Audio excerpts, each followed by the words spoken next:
All right, Beverly Hills, let's get into it. So we're with Garcelle. She's hanging out with her girlfriends. They go out for some drinks and they're just talking about the relationships, mostly Garcelle's relationships and her divorce. And can I mention, like, this is like the second or third reality show I've seen Will Smith's ex-wife on, Cherie.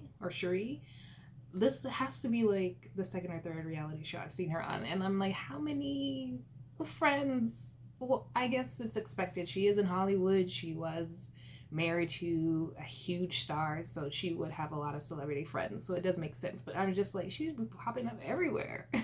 So now we're at Kyle's place. She's playing with the dogs. She gets a call from Erica. Erica needs her birth date and time for the astrologist. I do not know my birth time. I'm pretty sure my mom does. I do not remember. But it really freaks me out that Kyle's a Capricorn because I'm like, I do not feel like we're the same type of Capricorn like at all. She is a vicious woman, especially over these past few seasons. And no, this can't be. I don't feel like I'm vicious. I'm not like Kyle.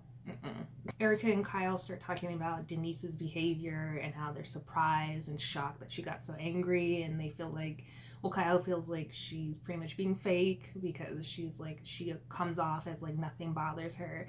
And I don't take it that way. I see her as being like a chill person until you piss her off, and then she's gonna come for your throat.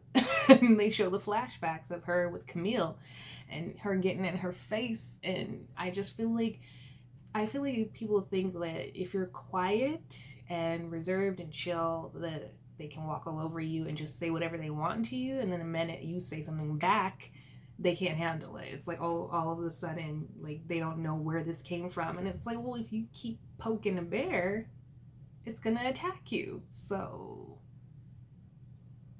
we get a little sweet moment with Denise and her daughter. Her daughter Sammy is getting ready for homecoming, and this time she has a date, so Denise is freaking out a little bit.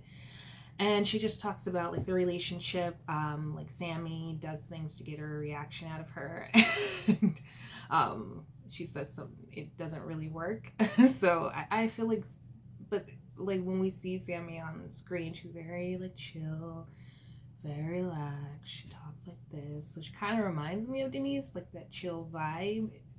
And then maybe she just does this to, I don't know, switch up her personality a little bit, have a little fun with her mom, because I think like she probably can get away with anything with her dad, and then like with her mom being so strict, she tries to push the boundaries because there are boundaries there, and she probably doesn't have that with her dad. We go back to Kyle and Erica, and they're talking about how mad she was, and they feel like she's being a hypocrite because she talks about her husband's big dick all the time, and now she has a problem with the threesome thing. And I feel like it's just the conversation happening around her kids. I feel like if it didn't happen around her kids, she probably wouldn't have freaked out, and she probably wouldn't still be talking about it. I wish she would let it go, but I think she only has a problem because it happened around her kids. And I still feel like Denise should have had them inside or away from the adults, because like when adults come to a party, they want to have adult conversation. And if you don't feel like it's going to be appropriate, and especially with the Real Housewives, have your kids in a separate room or have them inside while you are outside hanging with your girlfriends.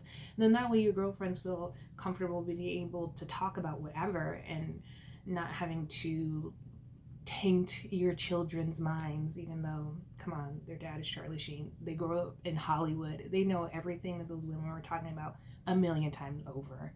So we have a quick moment with Erica. She's at the dance studio rehearsing for Chicago. I love Chicago. I don't love a lot of musicals, but Chicago is one of my top favorites. I love Chicago. And so she's rehearsing, and then so her dance instructor pulls her aside and he's like, I've got this video for you. It's a little surprise. And I was like, oh no.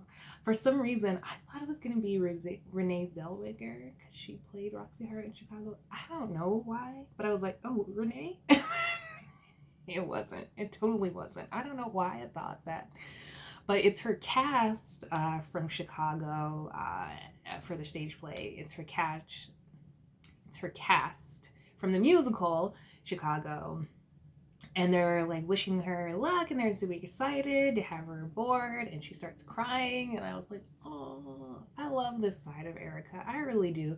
I love that she's like been chasing her dreams. Like, she started chasing her dreams in her 30s and she hasn't stopped in her 40s. I love that, especially being a creative person, an actress, a writer, just like a creator. Like, you just feel like if you don't make it by 21, then it's over for you.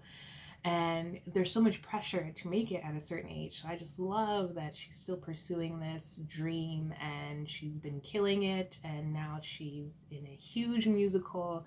And I just love seeing like this emotional side of her, because like her dreams are coming true, and it's like, I don't know, I love it. It's magical to see, so it's really nice. Harry Hamlin, he has showed up.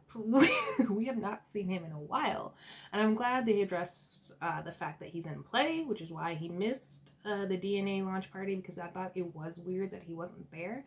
But we know that he's working, he stays working, and so they start talking about Amelia and the girls, and they're just glad that she's doing better and that she doesn't really need college because she's got celebrity parents and she can make her own clothing line, which I think is true. I mean, if you want to go to college, but if you've got rich celebrity parents to take care of you, you don't have to go to college. You can start your own business and get it moving, get it going, and learn that way.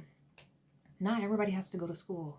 I went to school, and I loved my experience. I love my friends that I made. I'm still really close with my friends, so I loved my experience, but I also came out with a lot of school debt, so if you can avoid that, by all means, do it. And so they're having like great family time, family therapy, and they're just reconnecting, so it's all good. And we finally got to see Harry Hamlin. So Dorit is with her friend, who's the owner of, let me get this right, Buco de Beppo, and they're talking about the design of this room that they're gonna do. He's been throwing shade, and he throws more shade, and he just stops her, and he's like, I want to know, like, how committed are you gonna be to this project? So then PK comes, they say hello, he throws some shade at PK, calls him fat. He says he's swollen, but that means you're fat. And so Dorit is like, well, what would you say my level of commitment has been so far? And he says 3.5. And when PK was like, whoa, in all fairness, she's 4. So I'm like, damn, like, is this, well, we've seen pictures. They had posted pictures now of the room, so she did commit to it, but I was like, the shade of it all. And now they brought up Lisa Vanderpump again, because I guess you can't have an episode without talking about her. And PK had the nerve to be like, well, I was hoping there would be some kind of merger, like with Lisa and Dorit in this restaurant. And the dude is like, I don't think you're that popular. Shade with Lisa. And PK, for some reason, thinks that, oh, what? We have a great relationship. And Dorit's like, no, I don't think so. Did he just forget last season? I feel like he really forgot all about last season. Lisa does not like your wife. They do not get along. So what makes you think that you guys are going to be buddy-buddy? And when's the last time you even spoke to her? PK, no. There will be no merger. I'll tell you that right now. No, Dorit. Dorit, we know you're not trying to compete with Lisa or follow in her footsteps, because you can't. Like, you do fashion and design, Lisa does restaurants. There's no competing there. So, like, we already knew that. You didn't have to say anything, because it was never gonna happen. She's won. There's no competing. So Kyle's getting ready to go to Erica's for the astrologist, and she's talking to Sutton. Sutton wants to talk to Dorit about the other night. And then Kyle says, if anybody's mean to you, I'll kick their ass. Like, I feel like Kyle always has like a new best friend. She can't stay loyal to anybody except for Teddy. And I'm just over this. Like, I'm over Sutton. I'm over Dorit. I never liked Dorit. So this is just annoying. And I want this to be squashed because it's so petty and so dumb. Can we just, like, move on? Can we? So, Kyle and Teddy and Sutton are driving over to Erica's house. And poor Teddy gets car sick.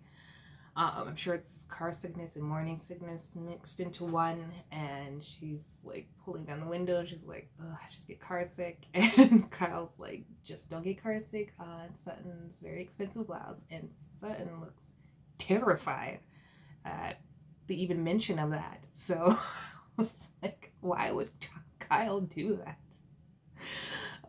But it was funny though. The look on her face was hilarious. And we're going to see, I just don't want to deal with Kyle and Denise and Sutton and Dorit. I just want them to move on. But we're going to deal with it. Here we go. So Lisa and Garcelle show up, I think with Dorit. And Erica and Lisa are wearing the same exact outfit. This has gone too far. Like, first, and they do like a little flashback of Lisa and Erica wearing the same shoes at the reunion. Lisa dressed up as Erica for Halloween, and now they're wearing the same outfit. It's like single white female. Erica, watch out. So they're having, after the outfit fiasco has calmed down, they're having a nice little with Tom. They all have drinks. They're talking about old stories and stuff, and Tom is very sweet and very nice, but he is old. He's talking about John Wayne's brother, and then he met John Wayne, and he did like stunt doubles, and they're talking about how like he's old, but how much of a great storyteller he is. And then Erica's like, "Do you get it? Do you get like why we're together? People always ask like why, but you just have to meet the man." And I felt like that was nice, but it was also kind of weird with him there, like, to say like, "Do you get why I married this older man?" I feel like that would have been better without him there, but I mean, I get it. He seemed like a really nice guy. I get the whole gold digger aspect, and I probably would feel that way if they weren't married so long. They've been married a long ass time. I think like what, 18, 20 years? Like, it's been a long time. And I feel like maybe if they were only married like 2-3 years, gold digger, yeah, but like once it starts getting to like 18, 20 years, that's a long ass time. I feel like the gold digger ship has sailed. Like, they're in it. He helped like her raise her son. So yeah, I feel like she loves him and he loves her, and it's all good. Denise is here. She talks about, she introduces herself to Tom, and then everyone's asking how everything went. She talks about Sammy's homecoming date, and now they're getting ready to get to dinner, and the astrologist shows up, and now it's time to, I guess, eat and get their auras read. I don't know exactly how this works, but I think like it might be like the first season. I hope with the Dubois chick. We'll see. We'll see if it gets messy, but so far it's chill. So the astrologist starts with Erica. He says that she's emotional but tough, and she sticks to the facts. They show a flashback of her and Teddy going at it. I feel like this is true about Erica. She is like, we're starting to see her more emotional, softer side, but she very is like much stick to the facts, and she like calls out the BS. And if you come at her and try to say that she did something or she was trying to do something, she's like, "No, this is what I said, this is what I meant, this is what I did. Don't try to like lie on me and say that I did something that I didn't do." So I feel like he got it right with Erica. He moves on to Kyle, and he says that she likes consistency. She likes to stick up for people when she feels like they're being wronged. I feel like this is a mixed bag, because I do feel like Kyle sticks up for people, but not all the time. When people are being like, when I go back to this when Brandy first showed up, her like Kyle and Kim ripped into her and they didn't even know her. So she wasn't being really fair or nice or sticking up for what's right then. And when Erica came and Dorit was like saying all this horrible messed up stuff about Erica, about like flashing PK and stuff, she didn't stick up for Erica and she stuck up for Dorit, and I felt like that wasn't fair and that wasn't sticking up for what's right. And now with Sutton, this woman came out of nowhere, and now all of a sudden she wants to be the defender of Sutton. I'm not buying it. I'm sorry. And even Dorit like leaned over and was like, well, he got everything right until he said you were fair. I agree, Dorit. I agree. So we get to Denise, and he says Denise is very friendly. She has like a hidden side to her, and when someone wrongs her or breaks her trust, she plots her revenge. This makes Kyle worried. But side note, I feel like with Kyle in this red confessional outfit, her hair keeps changing. Like it's down and laid like nice and smooth, and then in some of the confessionals it's up and wild and crazy. I don't know if it's the same outfit or if it's a different red outfit, but her hair, it's throwing me off, so I'm confused by this confessional.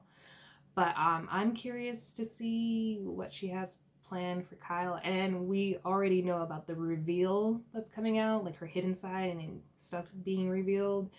That's coming soon, so I mean, he was right about that. And maybe he talked to like one of the producers or something, because I feel like a lot of these astrologers either talk to like the cast members or they talk to the producers to get info to feed us as the viewers to make us think that they're really spot on, because sometimes it's just like I don't know, I don't trust that you know all of this. We get to Rinna. He says that people always know where they stand with her and that she can't hold back. And then they showed the flashbacks of Kim and then the flashback with Dorit. And I mean, sometimes I feel like Rinna does have a problem sometimes saying the whole truth and nothing but the truth, because sometimes she does lie, like when she lied on Kim about being close to death. But I feel like for the most part, Rinna is very much like, I'll say what I want to say and I'll own it.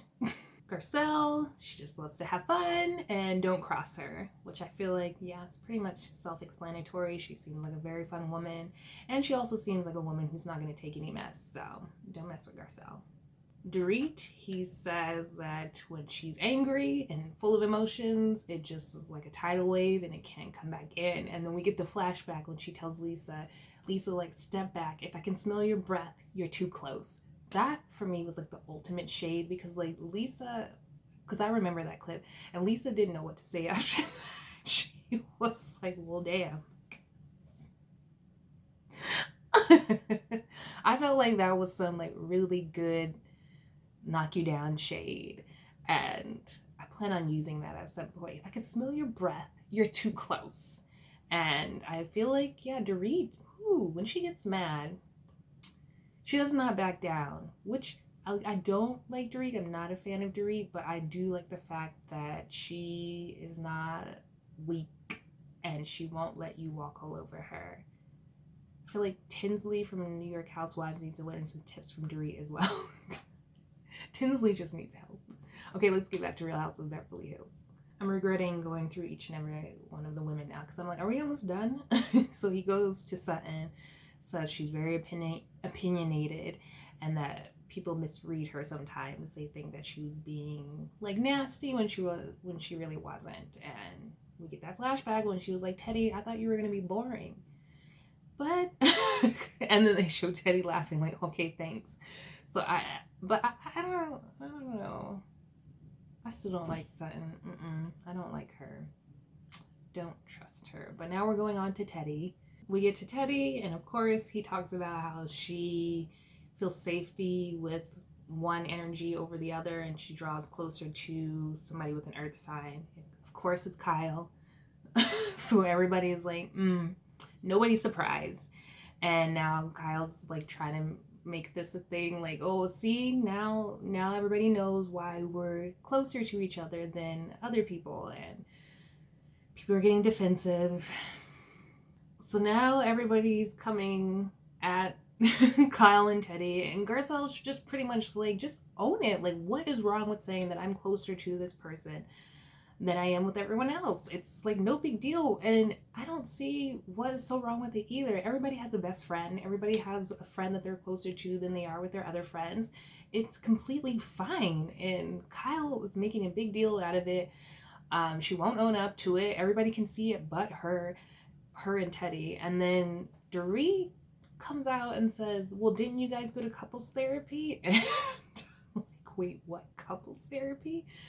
Apparently Kyle and Teddy don't see it as couples therapy, but everybody else thought it was couples therapy. Even Erica jumps in and was like, yeah, I thought you guys went to couples therapy. Kyle said it was like some breathing exercises, but then Erica's like, but your therapist was there. Lisa was like, yeah, I thought you guys went to couples therapy. Garcelle was like, yeah, I heard about it and thought it was weird. So Kyle's freaking out and saying like, you have too much time in your hands. I feel like they probably did go to couples therapy. Because otherwise, why was her therapist there? So now we see a flashback of one of the reunions, and Andy was saying that, like, how do you help Kyle with her stress? Did you send her to your therapist? And she said, yes, we've done that together before. And then we see a flashback of them together doing breathing exercises with the therapist, I guess. And I don't know if that counts as couples therapy, but what is it, like breathing exercise therapy? I don't know, but it's still funny. And now Kyle's freaking out even more. So then Sutton jumps in, and then Dorit's like, nah. They start going at it. Erica, thankfully, shuts it down and is relieving the astrologist so he can get out of this chaos. And this is so embarrassing. These women behave in front of people, and like, they don't care. Hot mess. It's getting nastier and nastier. Sutton and Dorit going at it. Then Kyle jumps to her defense, and then Lisa's like, well, why are you getting so worked up about it? This was my child's event. If she was going to do something, I would want to know. And Kyle's just like, you're being ridiculous. We're better than that. Really? Are you better than that? Because they show, like, Lisa throwing the glass and stuff. Classic moment. They show Lisa throwing the glass and acting crazy, but this is not all these women do. They don't just throw glasses. Can we go back to when Kyle and Brandy got into it over Kim, and Kyle yanked her and pushed her out of the way, and then Brandy pushed her out of the way? Like, they've put hands on each other. They've done extreme things. So I'm sorry, but I wouldn't be surprised if one of them was coming to my daughter's event, because they clearly show no respect for anybody's event. I would not be surprised if she came to the event and did something. Because when she kept talking about she was gonna freak out, like, that made me think like that she was gonna freak out and do something there. I don't know how else we're supposed to take it. Like, if you're just saying I'm gonna freak out, I'm gonna flip out, and I would be like, whoa, what's wrong with this lady? And I don't think that's irrational to think that. I don't think that's way out there. So then Garcelle jumps in, and she's like, oh, well, I feel like I talk to you, like, nobody really pays like attention to me. I've tried to spark up conversations, especially with you, Kyle. I talk to you all the time and you just glaze over me. And then so Kyle's like, well, you haven't really been here for us to get close enough. But then she starts saying, like, I think she's outspoken, she's gorgeous, and I adore her. You adore someone that you haven't really spent time with, which is kind of weird. But Dorit jumps in and is like, well, then why do you glaze over her? And Kyle gets pissed, tells her to shut up. But I think it's fair. Like, why can't Dorit stick up for Garcelle when Kyle's clearly sticking up for Sutton every 5 minutes? So she should be called out. I think it's completely fair. Answer the question, Kyle. Answer the question. So now Garcelle and Lisa and Denise leave. They're shading Kyle in the truck. Garcelle is shading her outfit, and plus she just feels like Kyle is too much into herself to care about anybody else, which I kind of agree. Like it really feels like the Kyle show when there's no grounds for it. She's not bringing much to the show for me, and I just don't understand it. So then we go back to the dinner, and Kyle is trying to get Dorit to understand her point of view, and Dorit's like, no, I'm not seeing it. This is a mess. This conversation is getting nowhere because Kyle like refuses to see how ridiculous she is. They are trying to get her to understand that they feel like her relationship with Teddy is strange just because she's like they're glued to each other, they're always defending each other no matter what, and they feel like it's strange. They just do, because like there's a group dynamic here and you don't defend other people as the way that you do with Teddy and you guys. But she won't see it, and Erica even tells her, you know, I've always told you that I feel like your relationship's strange. And they do a flashback to when Teddy and Kyle like ganged up on Erica, and this is what they do. And they get mad when people call it out. And so like she calls it out. Kyle's like, why is it strange? Because you have no good friends. And I feel like Kyle is like really petty like that. She's nasty. We're seeing the nastier and nastier side of Kyle. And Erica handled it really well. She's like, I'm not even going to justify that. You're being way out of line. And I feel like I do have good friends, and I feel like you're one of them. I don't know why she feels like Kyle's a good friend, because I've never felt like Kyle's been a good friend to Erica. I feel like she's surface and shady and only wants to be on Erica's side when she feels like it's convenient for her. I don't feel like she's ever been a good friend to Erica. And I don't know why I don't know why Erica wants to be friends with Kyle. She's not the leader of the show anyways. If that's the reason, I feel like it's Lisa Rinna. So you don't really need to be friends with Kyle. And I wouldn't want to be friends with Kyle. She's a spoiled brat. I'm glad she's getting called out. She deserves it. And bleh. So that's it for this episode. I hope you enjoyed this review. Please let me know what you thought about this episode below, in the comments below. Give this video a like, and please subscribe to my channel, and click that notification bell if you want to see more videos from me. And I hope to see you next time with my next review of The Real Housewives of Beverly Hills.